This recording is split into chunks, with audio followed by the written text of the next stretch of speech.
बोलो कृष्ण भगवान की जय, बोलो एकादशी की जय। तो ये कार्तिक कृष्ण पक्ष की एकादशी की कथा है। इसका नाम रमा एकादशी है। तो कथा करते हैं आरंभ। धर्मराज युधिष्ठिर बोले, हे भगवान, अब आप मुझे कार्तिक मास की कृष्ण पक्ष की एकादशी की कथा सुनाइए। इस एकादशी का क्या नाम था? इससे कौन सा फल मिलता है? श्री कृष्ण भगवान बोले कि हे राजेश्वर, कार्तिक मास की कृष्ण पक्ष की एकादशी का नाम रमा है। इसके व्रत से समस्त पाप नष्ट हो जाते हैं। इसकी कथा इस प्रकार है। प्राचीन काल में मुकुंद नाम का एक राजा राज्य करता था। उसके इंद्र, वरुण, कुंबेर, विभीषण आदि मित्र थे। वह सत्यवादी था, विष्णु भगवान भगत था।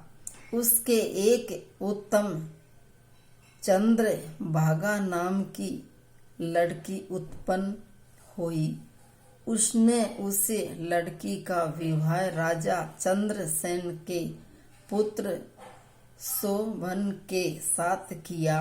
एक समय जबकि वह अपनी ससुराल में थी, एक एकादशी बड़ी चंद्रभागा सोचने लगी कि अब एकादशी समीप आ गई है, परंतु मेरे पति अत्यंत कमजोर हैं, इसलिए वे यह व्रत नहीं कर सकते। परंतु मेरे पिताजी की आज्ञा कठिन है। जब दशमी आई तब राज्य में ढिंढोरा पिटा।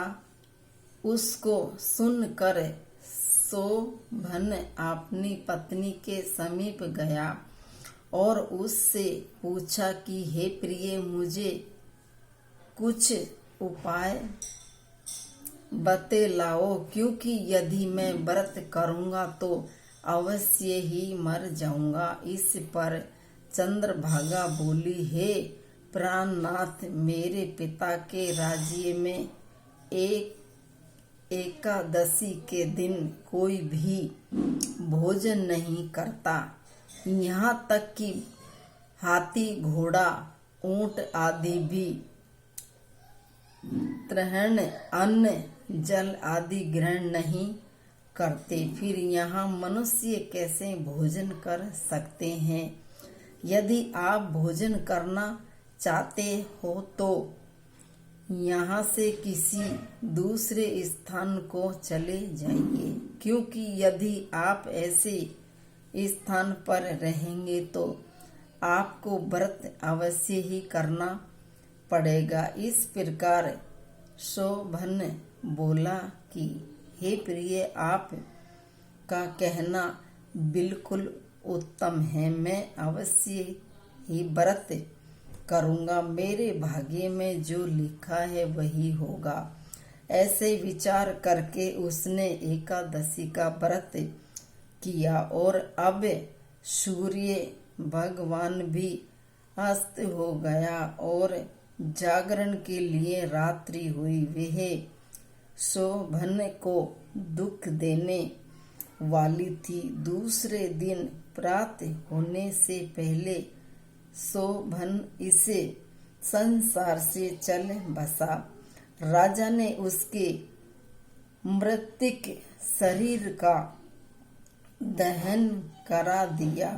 चंद्रभागा अपने पति की आज्ञा अनुसार अग्नि में दहन हुई, परंतु पिता के घर रहना उत्तम समझा।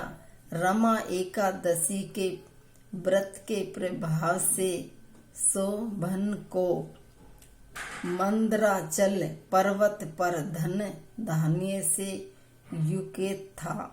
शत्रुओं से रहते एक उत्तम नगर प्राप्त हुआ। एक समय मुकुंद नगरी में रहने वाला एक सोम शर्मा नाम का ब्राह्मण तीर्थ यात्रा के लिए निकला। उसने घूमते घूमते उसको देखा। उस ब्राह्मण ने उसको अपने राजा का जमाई जानकर उसके निकट गया। राजा शोभन ब्राह्मण को देखकर आसन से उठ खड़ा हुआ। वह उससे अपने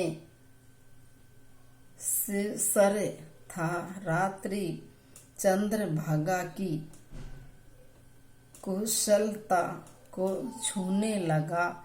सोम शर्मा ब्राह्मण बोला कि हे राजन, हमारे राजा कुशल हैं था। आपकी पत्नी चंद्रभागा भी कुशल हैं। अब आप अपना वृत्तानंद बतलाइए। मुझे यह बड़ा आश्चर्य है कि ऐसा विचित्र और सुंदर नगर आपको कैसे प्रकार प्राप्त हुआ। शोभन बोला कि हे ब्राह्मण, यह सब कार्तिक मास की कृष्ण पक्ष की रमा एकादशी के व्रत की प्रभाव से है। इसी से मुझे यह अनुपम नगर प्राप्त हुआ है, परंतु यह अवैध है। इस पर ब्राह्मण बोला कि हे राजन, ये अवैध क्यों है और दृढ़ किस प्रकार हो सकता है, सो आप मुझे समझाइए। मैं आपके कहे अनुसार ही करूँगा। आप इसे के चिंतित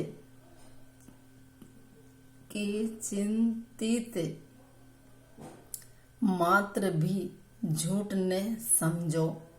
शोभन बोला कि हे ब्राह्मण, मैंने श्रद्धा पूर्वक व्रत किया था। उसके प्रभाव से मुझे ये नगर प्राप्त हुआ है। इस वृद्धानंत को राजा मुकुंद की पुत्री चंद्रभागा से कहोगे तो वे इसको द्रव्य बना सकती है। ब्राह्मण ने वहां जाकर चंद्रभागा से समस्त वृत्तांत कहा। इस पर राजकन्या चंद्रभागा बोली कि हे ब्राह्मण, आप मुझे उस नगर में ले चलिए। मैं अपने पति को देखना चाहती हूँ। मैं अपने व्रत के प्रभाव से उस नगर को द्रव्य बना दूंगी। चंद्रभागा के वचनों को सुनकर वह सोम शर्मा ब्राह्मण उसको मंदराचल पर्वत के पास वामदेव के आश्रम में ले गया।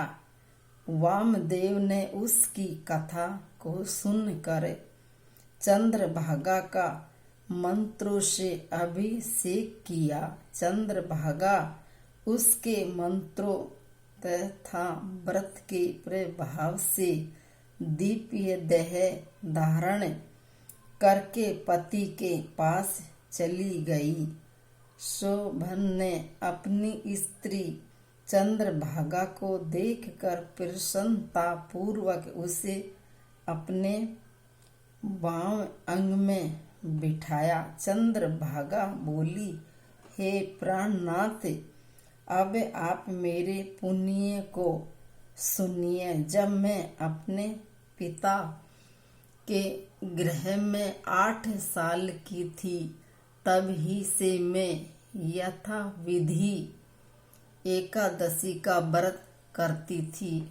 उन्हीं व्रतों के प्रभाव से आपका ये नगर ध्रुवे हो जाएगा और समस्त कर्मों से युक्त होकर प्रलय के अंत तक रहेगा। चंद्रभागा दीप्य रूप धारण करके तथा दीप्य आभूषण विहे वस्त्रों से सज कर अपने पति के साथ आनंद पूर्वक रहने लगी और शोभन भी उसके साथ आनंद पूर्वक रहने लगा। हे राजन, यह मैंने रमा एकादशी की महत्व कहा है। जो मनुष्य इस रमा एकादशी की व्रत को करते हैं उनके समस्त ब्रह्म हत्या आदि के पाप नष्ट हो जाते हैं। जो मनुष्य रमा एकादशी का महत्व सुनते हैं वे अंत में विष्णु लोक को जाते हैं। बोलो एकादशी की जय। भगवान विष्णु बड़े दयालु और क्षमावान हैं। श्रद्धा पूर्वक ये विविश होकर भी यदि कोई उनका पूजन ये एकादशी का व्रत करते हैं वे उसे भी उत्तम फल प्रदान करते हैं। किंतु प्राणी को चाहिए कि वह भगवान की पूजा पूरी श्रद्धा से करें। शोभन अपनी पत्नी द्वारा श्रद्धा पूर्वक किए गए एकादशी व्रतों के कारण अपने राज्य को स्थिर कर सका। ऐसे सुकर्म पत्नी भगवान श्री विष्णु की अनुपम से ही प्राप्त होती है। बोलो रमा एकादशी की जय। बोलो कृष्ण भगवान की जय।